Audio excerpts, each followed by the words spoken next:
2024 Rumpass in Bumpass. This is on April 20th. We are going to be covering the Olympic.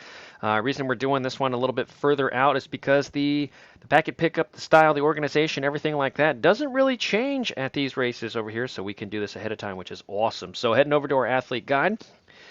This is pretty much what you can expect from this race. They are pretty good about posting on Facebook. Kinetic Multisports, awesome organization. Love them. So, Athlete Guide, the Friday before the race, 5 to 7 packet pickup and chip pickup at the race site.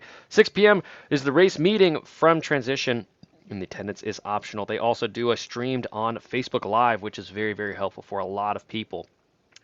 This little grassy knoll right here, this is the area where the transition is going to be. You are going to swim around this section over here. You're going to hop out right through here, run the transition, which is going to be in this grass section here, and then you're going to run out to the bike. Race day arrival. They do want you to arrive before 8 a.m. because 7:30 to 8:30 is packet pickup, chip pickup, body marking, etc. Transition does open at 7:30 and it closes at 8:45. There's going to be a pre-race brief at the swim start with no questions and answers. Just going to tell you what's going on. There's going to be a national anthem. 9 a.m. the race starts for our Olympic, which is a time trial start this year.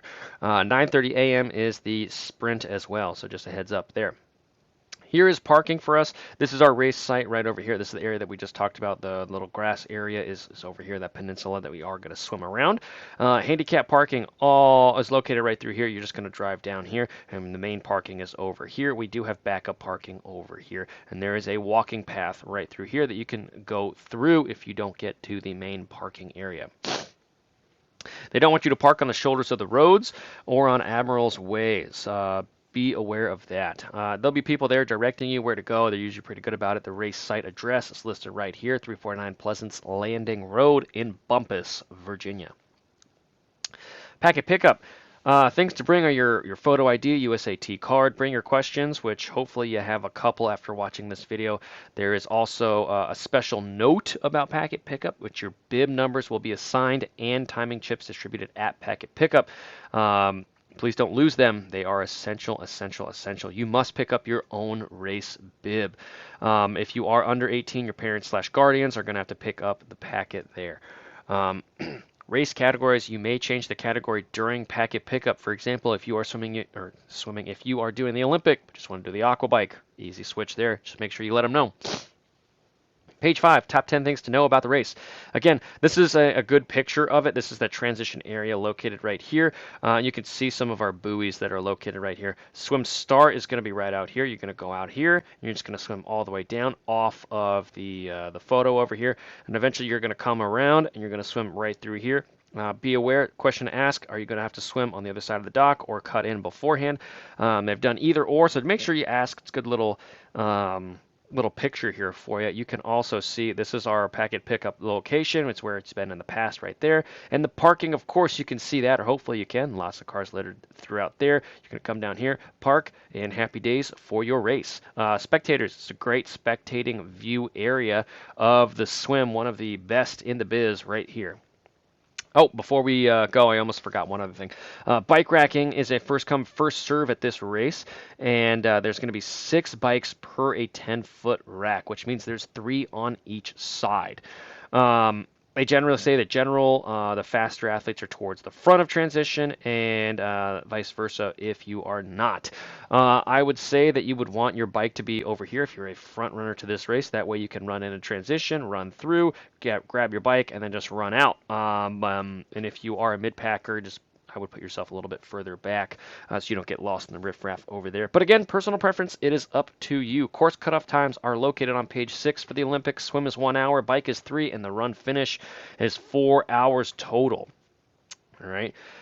They also list some things about the transition area. You may enter the transition starting at 7 a.m. Rack space is available first come, first serve. 3 bikes per side, 6 per 10-foot rack.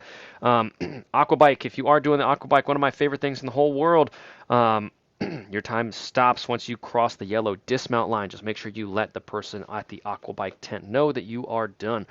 Page 7 talks about your race numbers and where to place them. This is our run race bib. This is our bike helmet sticker and on the bike as well. Timing chip located on our left ankle, page 8. Body marking. It is located adjacent to the transition area.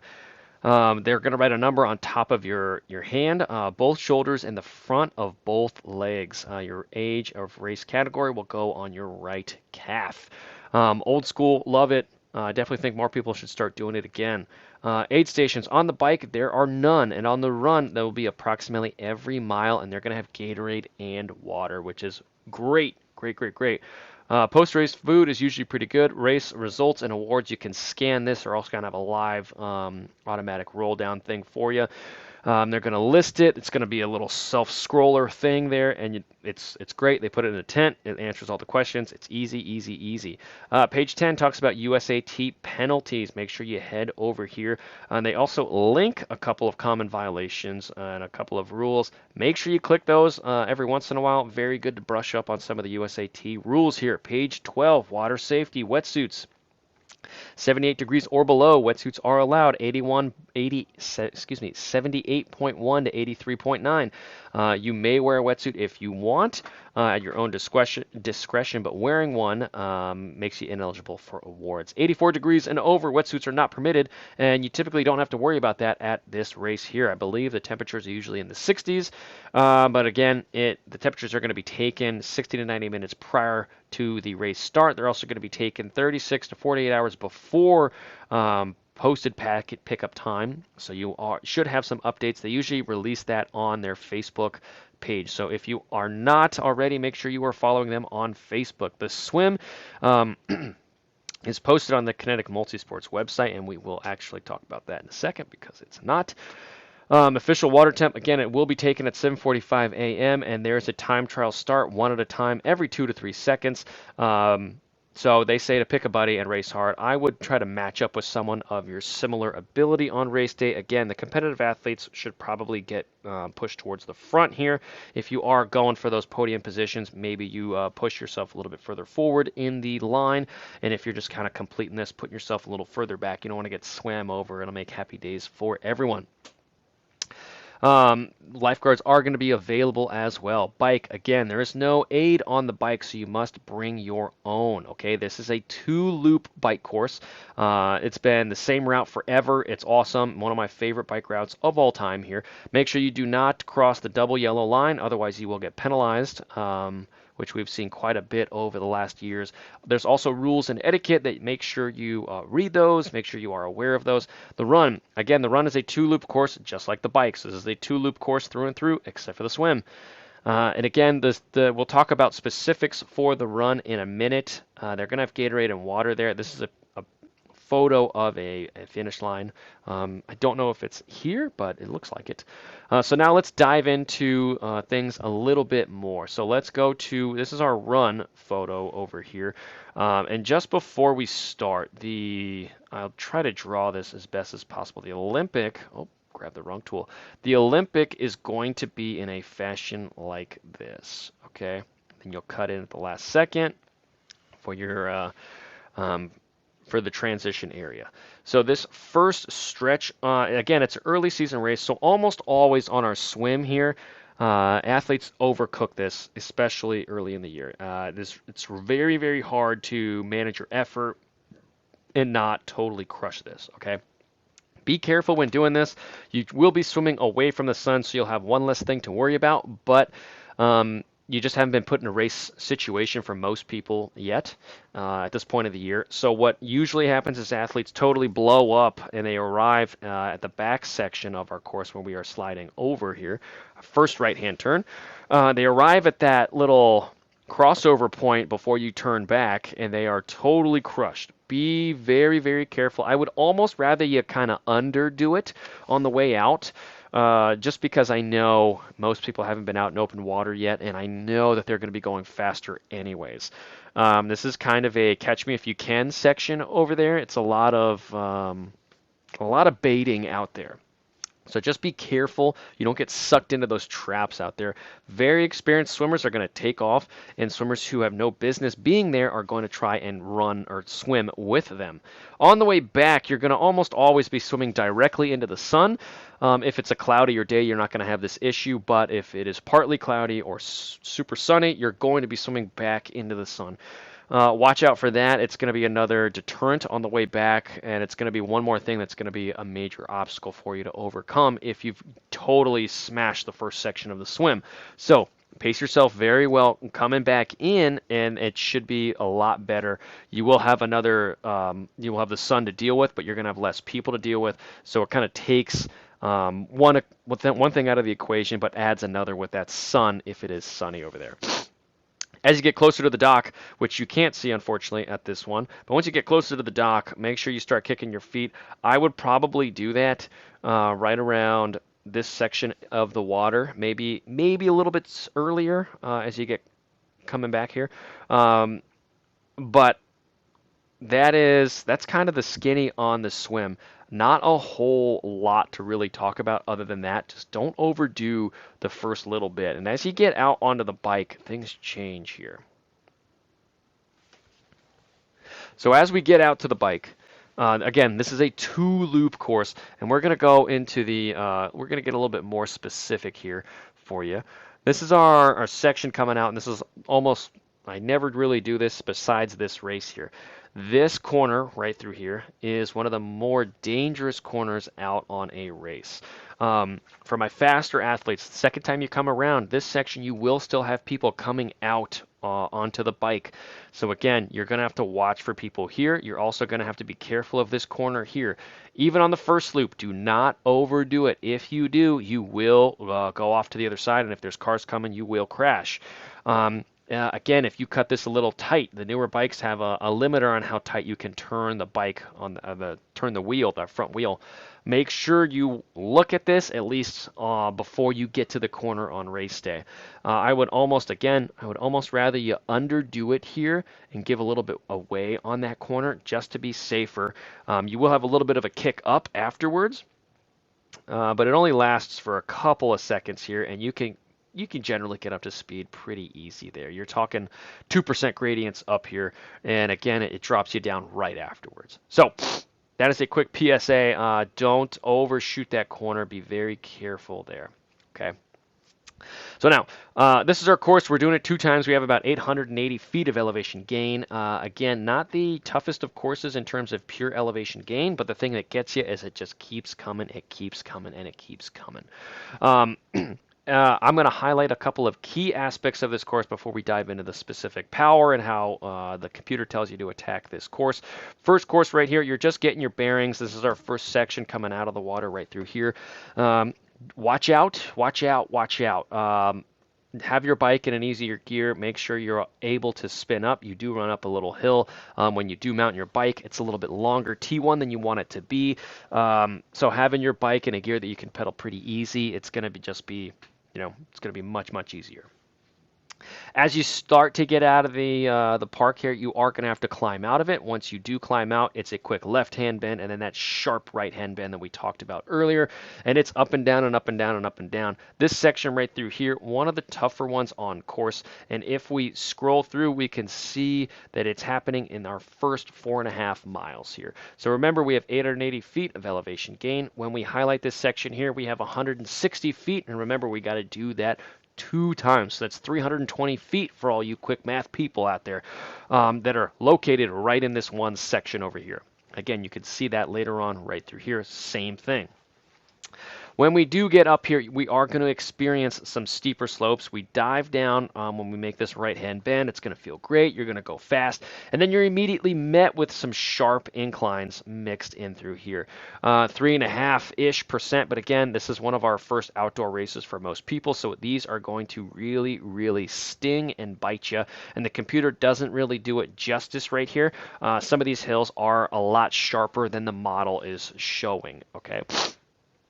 Be careful out here. Don't be afraid to stand up on the pedals through this point in time, but remember, this is our first 4 miles, 5-ish miles of the race, so you don't want to overdo it. You want to get up over these hills, but you don't want to put your stamp on the hills. Probably a good way to say this. You want to arrive probably around this section right here before you start making that right-hand bend up there. You want to arrive at this point in time ready to rock and roll because it's going to start to pick up a little bit here. And once you make this right-hand turn, you do have some declines. You're going to be going faster. This is going to be one of the more fun areas out on course before you make this right-hand turn here. When you make this right-hand turn, things are going to change a little bit. The wind is going to change. You're going to start to be opening yourself up to the elements a bit more. This is a big peninsula, so the weather is going to be a contributing factor as you get through this point here. And again, you can see the terrain isn't overly aggressive here, but we do have inclines, declines, ups, downs. You're going to be using a lot of gears on this course, and this is going to be one of the main areas why. All right.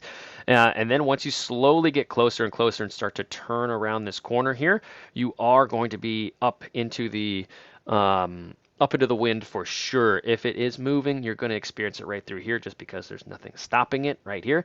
And it is going to be an incline up, and you're going to be able to see all the way up to this point in time here, really from when you start to make that turn, and maybe even a little before that, okay? When this happens, when you get to this point in time, don't fall into a trap of trying to catch someone at the very top of the hill up here. Again, this is a great place to kind of put a little effort down a little bit. More than you are targeting, but you don't want to just totally put it down just to catch Joe Schmo up in front of you. All right, and then when you make this left-hand turn, this is a decline, classified as a decline, but this is one of the tougher parts of the course right through here. If the wind is blowing, you are going to be fighting it to go back in. I don't know why, it's just always the way it is on this course. So as we get out onto the second part of our course, just be mindful of the athletes entering the course. If you are a front runner or a mid, the packer, you are going to just run into people during this section right through here. It usually thins out pretty quickly right here, but this section right here is notoriously not dangerous, but you just need to be mindful of people. So as you're coming back, that is a great section to fuel leading up to the spot where they rejoin the course. This is one less thing you have to do with your battling people, and there are going to be some slower people who just veer towards the right side of the road, just totally cross everything. And make it a little potentially dangerous, but if you are prepared for it and you know what to expect, you kind of take that element out of it. So again, attack this with a sense of common sense here. If you are going really, really fast and you are experiencing a slower athlete starting to cross over, just make sure you let them know that you're there or you're coming, or just don't be afraid to brake because you're going to have to do it in a second anyways. Going back on the second part of the course, again, it does thin out really quickly over here, but again, you'll start to catch up to pockets of people, and that can kind of play havoc on your race strategy. You might find yourself going a little bit harder when you need to, or vice versa, right? You might find yourself going a little too easy in times when you need to pick up the pace. For instance, on some of these sections mixed through here with some of the steeper hills, for sure. But again, just let them know that you're coming, and if you do have to go a little bit above the plan, that's not the end of the world. Just don't make it a routine and a habit to do it for the duration of the second loop, to kind of keep leapfrogging people. Try to establish your power as best as possible, or your effort as best as possible on the second loop, and you want to kind of maintain it as for that first loop as well. Coming back through here, it's going to start to really thin out again before, if you are a front runner, you're going to be catching the backpack of the Olympic distance athletes. You're going to start to be catching those people again. So just watch out for that. You're actually going to experience the opposite of what most people are going to experience. You're going to start to experience not the backpack, but you're going to start to experience athletes who are slower, and you're going to have to navigate that appropriately. Most people are going to experience what we just described on the first example. They're going to start to catch people right through here, and there's going to be a lot of people entering the course. When they are, you're going to escape it, then you're going to catch a lot of people right through this back section over here, and then during this little zigzaggy section, again, when the weather starts picking up a little bit, you might experience another catch of a cluster of people, and then this long straightaway is notorious hunting grounds for people on the bikes. So watch out.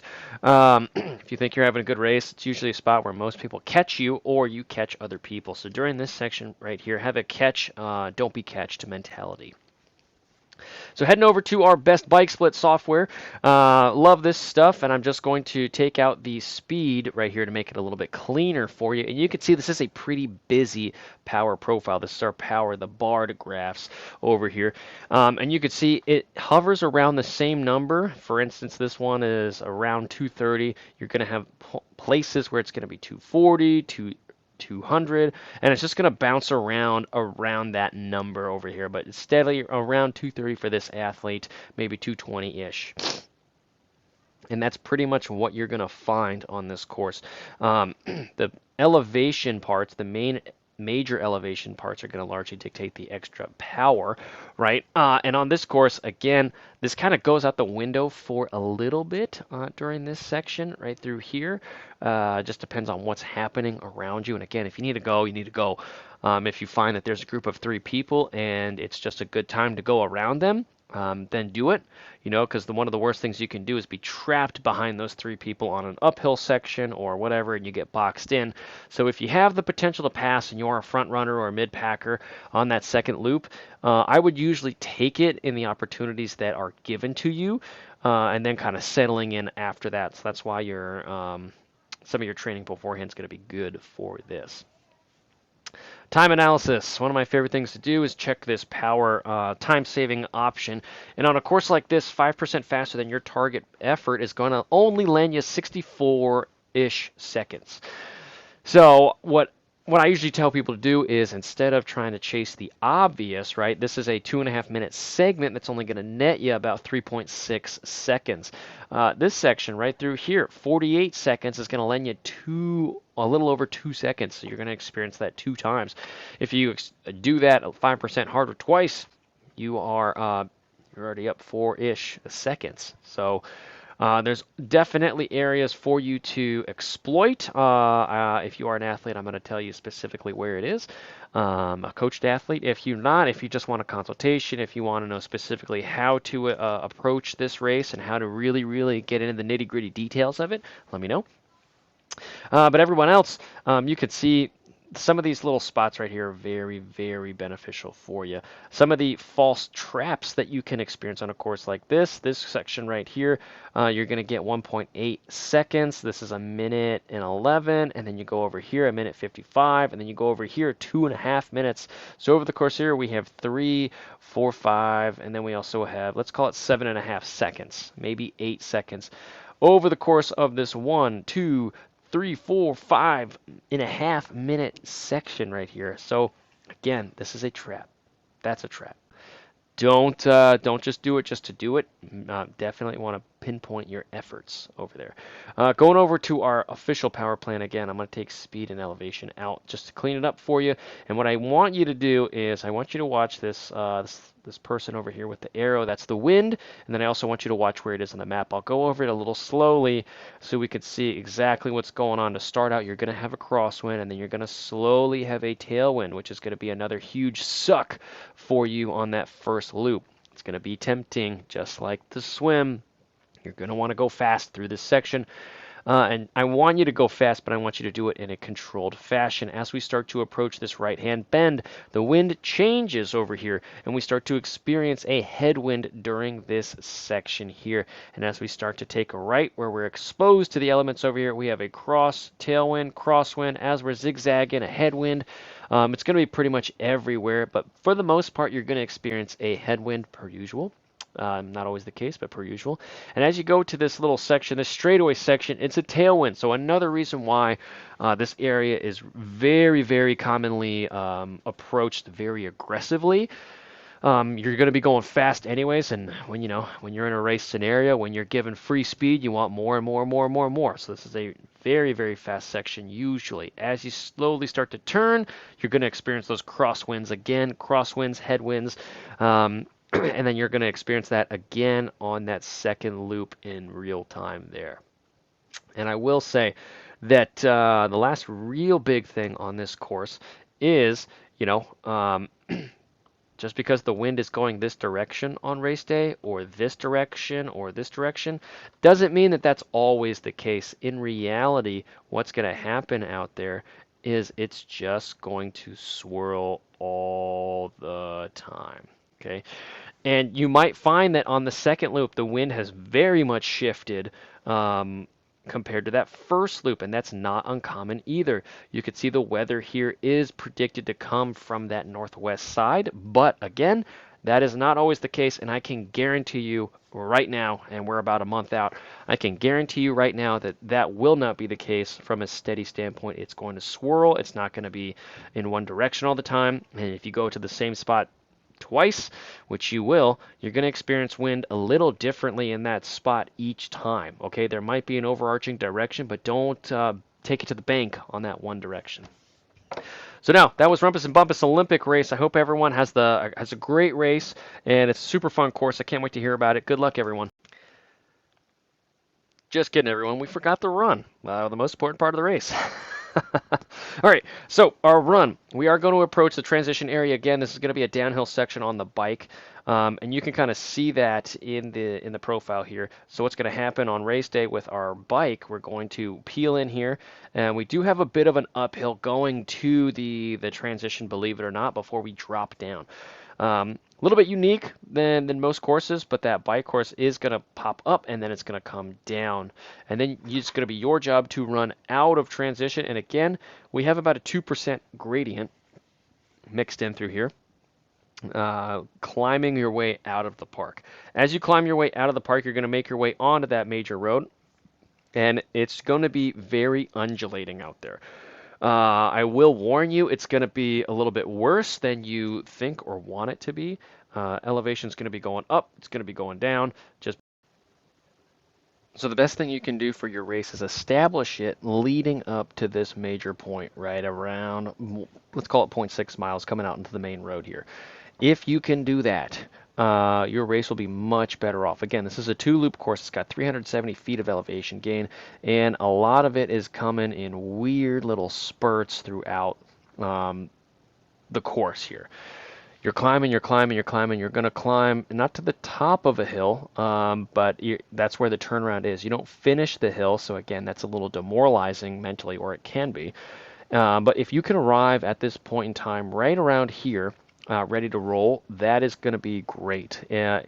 What is really common here is athletes really push the pace out of that transition area, and you want to avoid that.